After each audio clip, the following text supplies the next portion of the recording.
Hi, and welcome to Adelaide CBD. So instead of the coast and rocks and water, we're going to do some cityscapes today. Okay, so I think we're about set up here. I have the 20 to 35 millimeter lens on the front here, and that's the equivalent of, at its widest, is around 16 millimeters on a full frame equivalent. So how I'm going to set up this this composition, there's some beautiful little elements here that you can see. First of all, we have this wonderful diagonal from bottom left to top right, created by this little handrail here, and by the triangular section that's lit on the top right, and that really just focuses and brings the eye in, which is in addition is also helped by this leading line on the path, which takes you back into the center of the image. And from the center of the image, we've got this sweeping little arc of the bridge, which draws your eye over and across to the top third of the left-hand side of this image.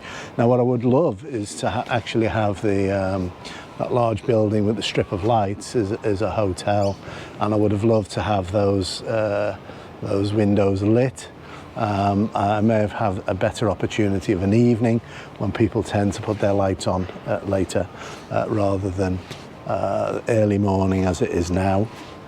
And indeed, I might come out and shoot this at an evening rather than a morning shoot, but we haven't got those lights, so we'll just make the best composition that we can. And so we're pretty much set here. So what I'm going to do is I'm probably going to go up to about, I don't know, probably about F11, F12, and I'll probably need to focus stack this image. There is a fair distance to go, and this rail and right-hand piece of the bridge is quite close. So I'll probably have to take 3 or 4 images here, and I'll stack them later in Photoshop. Okay, so how do we go about this? Well, first of all, I'm going to focus in on this left-hand side. I'm just going to gain focus just here on this rail. Let me just get that there. I'll lock the focus, and what I can now do is follow that focus peaking and see what is in focus. It's saying pretty much most of it is, but I will do about 3 or 4 shots just to make sure. Just going to slip this into manual.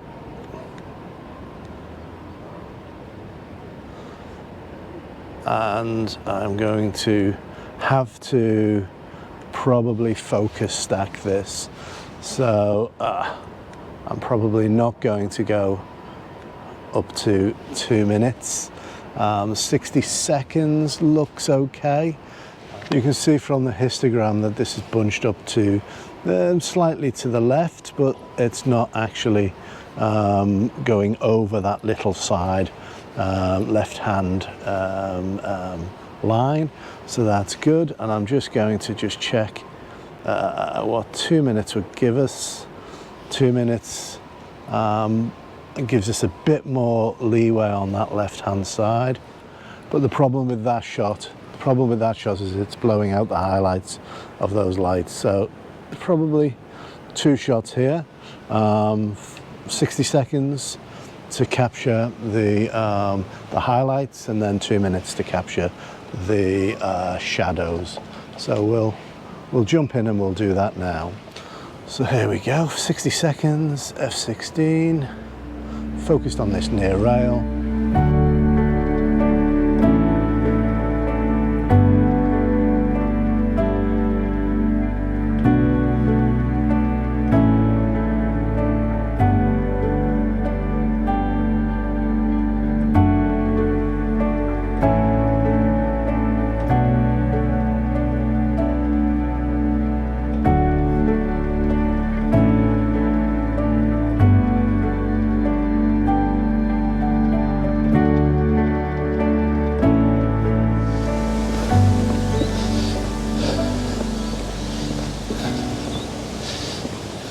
Okay, let's set up here for our next image, and thankfully there's enough light here, ambient light, that you can see me for a change. So here again, I'm probably going to have to focus stack. We have this rail leading off to the right from the center of the front to center of the image, sweeping us round to that bridge, and then with the city skyline slightly on the left as well to balance that composition. So I don't want to lose the light. You've got to be quick on mornings like this, with the sun steadily rising. And there's a massive dynamic range here, so I've just got to be a little careful in how we take our shot. So what I'm going to do is an old trick that I think it's Ralph Goldsmith uses on his channel, whereby if you put up your ISO to 6400, you can take the same shot. That would be minutes in seconds. So in this case I was going to do 1 minute, so I'm not going to do 1 minute now. I'm going to do 1 second, 6400. I think that gives you around about it's around about 6 stops, I think, of extra light. So it allows you to just take a test image, which is what I'm doing, and that should tell me if I've got the exposure in the right ballpark. So we've taken that 1 second image, and that is quite nice. I've got to watch, there's some blown highlights there, but it's quite a pretty shot. So I know that 1 minute is probably a bit too much, so I'm going to bring it down. I'm going to bring it down to about 30 seconds at ISO 100. So that's about half what we've just saw there, and that's just to tame those highlights. So there we go. It's ISO 100. And I just want to make sure we don't blow any of those highlights out. I'm going to focus here in front of us. There we go.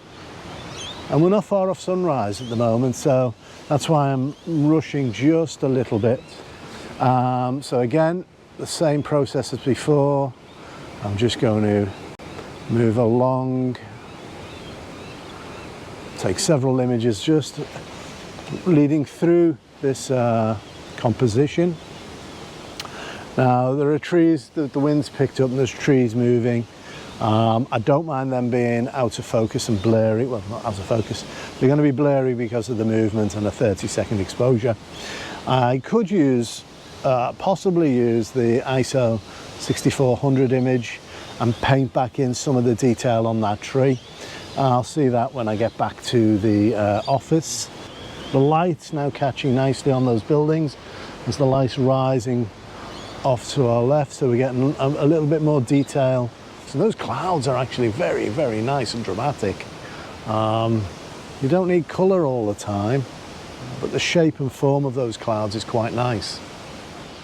And once the last shot, I think, will be, I'm just going to make sure that we have those buildings on the left hand side of our frame. We've got captured an image of that, 30 seconds again.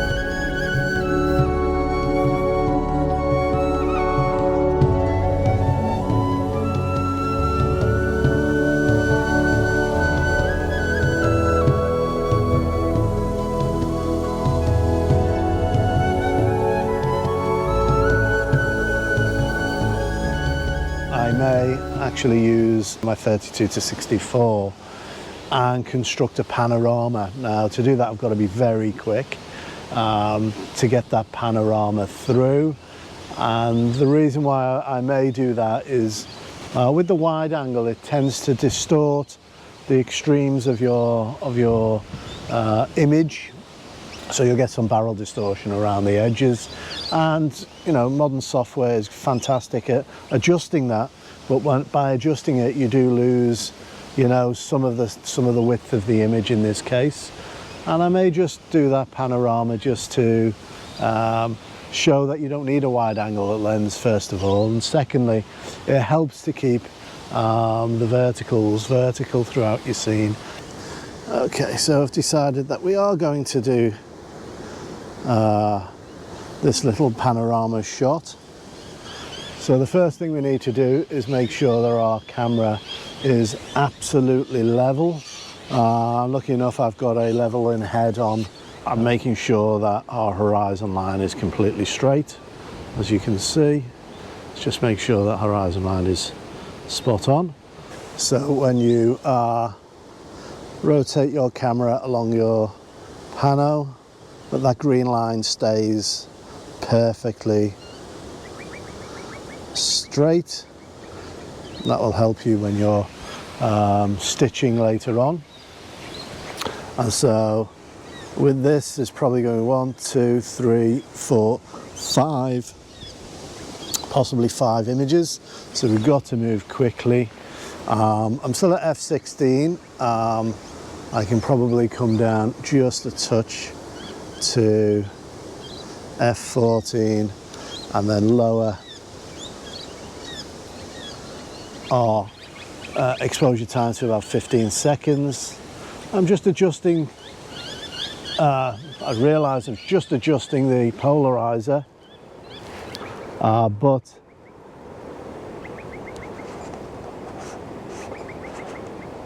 with panoramas it's often best to take them off and not use them. So I'm just going to pop that away safely, and the reason being is that it tends to vignette the sky even if it's on minimally. So you can see now I've took that off. The polarizer basically stopped about a stop of light, so we need to adjust our composition once again. For those highlights, I want to save those highlights in the sky, and I'm metering for the brightest part of the scene. Well, the histogram is nicely in the center with no clipping on either end at f14. So in manual, so I know as I sweep the scene, it's going to stay the same settings. Always shoot a little bit more than you think you're going to need. So I'm going to take this first shot, I'm going to focus. If I knock that slightly, let's make sure that we're completely and utterly level. There we go. Sweep again. Yes, we are. And I'm going to just take a little bit more than we need, and I'm going to focus initially on what's important in this scene at the moment, which is those buildings, and then I'll change the focus as we come closer to this side. So overlapping by about a third, sometimes half, more than you think's necessary to give the software a really good chance of stitching this. And I'm just focused on the main subject, which is that cityscape. As we go, and there's some colour happening, so if it starts catching on these clouds, I'll start this process once again. And at 2 seconds, that tree, it'll be slightly blurry, but not too bad.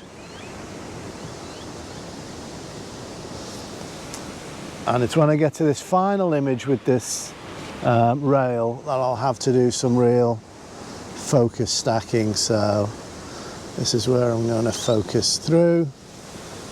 I'm going to lock this tripod because I want the focus to move and not accidentally move my camera. And I'll take 3 shots.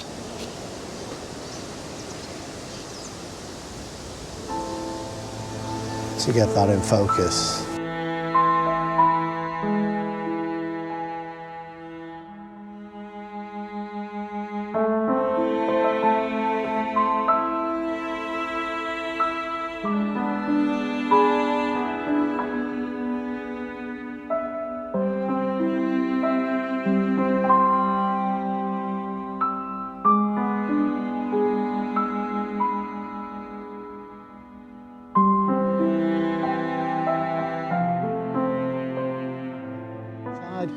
Thank you for joining me here today.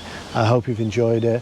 There's been some technical things to consider with Cityscapes, I suppose.